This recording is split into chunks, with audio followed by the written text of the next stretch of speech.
waftigii hogaaminaya wasiirka wasaaradda gaashaandhigga jamhuuriyadda Somaliland Axmed Xaaji Cali Cadami ayaa shir jaraa'id ay maanta ku qabteen magaalada Ceergabo waxa ay faahfaahin kaga bixiyeen golaha wafdigoodu kala soo guriyo noqdeen safarkii shaqo ay ku tageen gobolka Badhan iyo deegaanada Sanaag Bari waxaana wafdigu shirkoodan jaraa'id ay si weyn ugu mahad celiyeen shacbiga gobolkaasi oo ay ku sifeeyeen inay yihiin muwaadiniin si aan gabasho lahayn isu hortaagay siyaasad kasta oo ka dhanaaba yiraadeen qarannimada iyo madax bannaanida jamhuuriyadda Somaliland wasiirka wasaaradda gaashaandhigga Axmed Xaaji Cali Cadami oo go'ran baa shirka jaraa'id ka hadlay ayaa ku nuuxnuucsaday gulaha wafdigoodu ay kala soo guriyo noqdeen gobolka Badhan deegaamada hoos yimaada oo sheegay inay soo fashiliyeen qorshihii maamul goboleedka Puntland ay ku damacsanaayeen inay ku soo fargeliyaan xuduudaha Somaliland waxaana wasiirku inta raaciyeen Somaliland ay leedahay xuduud iyo ciidan ay dalkeeda iyo dadkeedaba ku difaacdo wasiir dowlaha wasaaradda xanaanada xoolaha ee jamhuuriyadda Somaliland Cabdiraxmaan Jaamac Cabdulle ayaa isaguna tilmaamay in wafdigoodu ay cagta soo dhigeen deegaanadii ku teedsan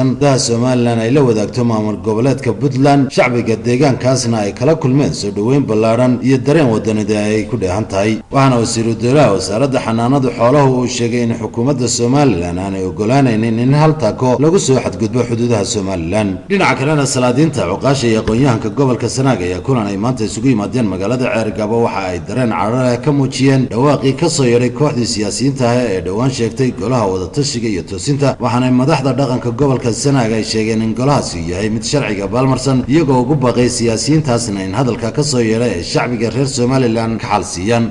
waxaanu leenahay dhaqdhaqaaq gudaha ka bilaabma kii dabadaanu iska eeganaaye